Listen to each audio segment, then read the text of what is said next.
Kenapa satu ucapan boleh mengubah sentimen seluruh Apas? Kenapa isu keturunan menjadi begitu sensitif di Sabah? Dan apakah ini akan jejaskan undi? Salam sejahtera, kembali lagi di channel Arena Rakyat, tempat isu jadi bualan. Tuan-tuan dan puan-puan sekalian, isu teguran seorang pengundi Apas terhadap Ketua Pemuda UMNO, Datuk Dr. Akmal Saleh, kini menjadi percikan api baharu dalam suhu politik PRN Sabah yang sedang mendidih. Walaupun sudah beberapa hari berlalu, kenyataan itu masih bergema di ruang perbualan politik Tawau dan jelas menunjukkan betapa sensitifnya masyarakat Sabah apabila unsur keluarga dijadikan modal politik. Dalam politik semenanjung, retorik tentang dinasti politik kedengaran biasa, tetapi di Sabah ia menyentuh akar budaya yang berbeza. Disinilah bermulanya ketegangan yang coba diperjelaskan oleh pengundi bernama Khairul Anwar Junus. Beliau bukan ahli politik, bukan influencer, tetapi seorang warga tempatan yang sudah 2 kali mengundi di Dun Apas. Dan tegurannya datang daripada suara hati masyarakat setempat yang merasakan ucapan Akmal telah memasuki zon yang sepatutnya dielakkan. Tuan-tuan dan puan-puan sekalian, Khairul tampil mempertahankan keluarga titingan dengan hujah yang bukan sekadar emosional tetapi berdiri atas sejarah panjang sumbangan keluarga tersebut dalam membangun Tawau.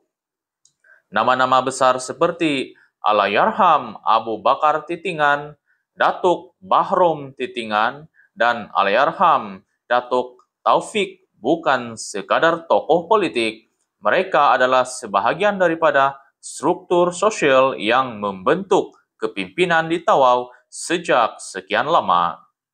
Tuan-tuan dan puan-puan sekalian, mereka terlibat dalam penyatuan masyarakat, gerakan awal politik Sabah, malah dalam kerja-kerja yang tidak semua orang nampak tetapi sangat dirasai oleh rakyat. Apabila legasi sebegini disindir sebagai keluarga yang terlalu selesa, ia bukan sahaja mengguris penyokong, tetapi mengganggu keseimbangan politik lokal yang selama ini dijaga halus. Tuan-tuan dan puan-puan sekalian, Khairul juga mengingatkan bahwa keluarga itu tidak pun menuntut kerusi lebih daripada satu. Justru naratif dinasti politik tidak begitu tepat jika dibandingkan dengan konteks kawasan ini. Tambahan pula, beliau menilai rekod kerja Datuk Nizam bukan melalui isu keturunan, tetapi melalui prestasinya sebagai wakil rakyat yang sering turun padang, jarang berehat dan sentiasa dilihat oleh penduduk.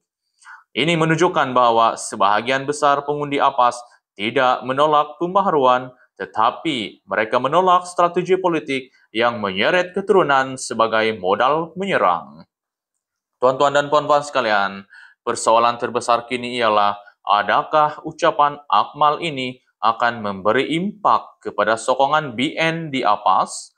Isyarat awal menunjukkan bahwa isu ini lebih memihak kepada simpati terhadap Nizam kerana rakyat Sabah terkenal dengan budaya menghormati keluarga dan tokoh tempatan.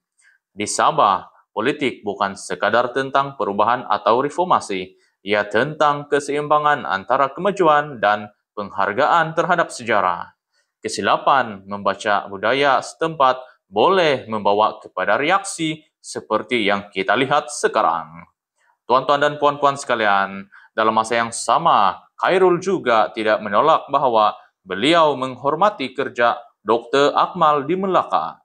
Ini menunjukkan bahwa teguran ini bukan bersifat permusuhan politik, tetapi lebih kepada menuntut adab dalam berkempen. Rakyat Apas mahu pembaharuan, tetapi bukan pembaharuan yang merendahkan maruah. Mereka mahu politik yang tegas tetapi berisi, kritikan yang membina, bukan kritikan yang bersifat peribadi.